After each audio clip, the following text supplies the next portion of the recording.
اولا هارد لك كابتن يوسف وليك يا امين. وبعدين الانسان بيتعلم، الدرس قاسي.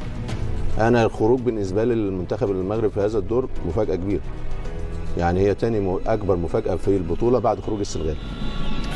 في ماذا فشل المنتخب المغربي في هذه المباراه كابتن؟ اولا انا ما كنتش يعني قلت هيتاثر بغياب زياشي وبوفال، بس مش لهذه الدرجه. ثانيا هو لم يستغل فرصه. المشكله دي يا امين عندكم في منتخب المغرب من كاس العالم، بتجيلكوا فرص وما بتسجلوش.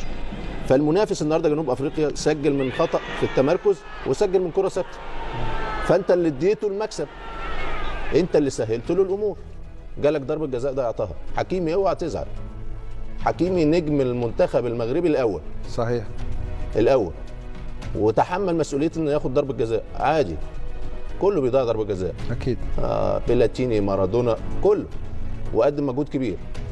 جابها اليمين دي واخدها زي القطر، شمال رايح طالع رايح طالع، فعادي ممكن في بعض الاحيان بتحصل.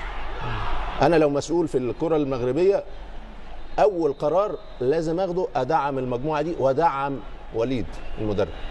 المجموعه دي لا ينقصها سوى مهاجم كويس يقدر يترجم الفرص، وثمانية مختلف، رقم 8 مختلف في نص الملعب يقدر يكمل الادوار بتاع أناحي ومرابط، وهتبقى منتخب زي قوي وزي الفل.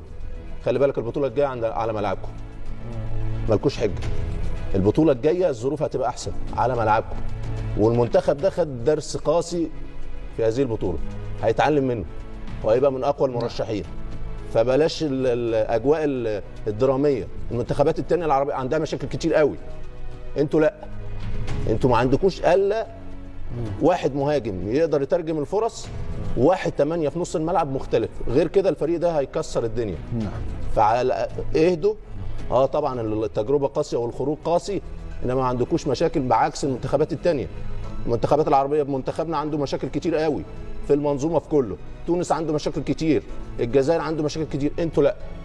فحافظوا على الاستقرار وحافظوا على الولاد، مش تبقى في الحلوه معاهم صحيح. وفي المره هذا ما قلنا، وفي المره قطع، لا.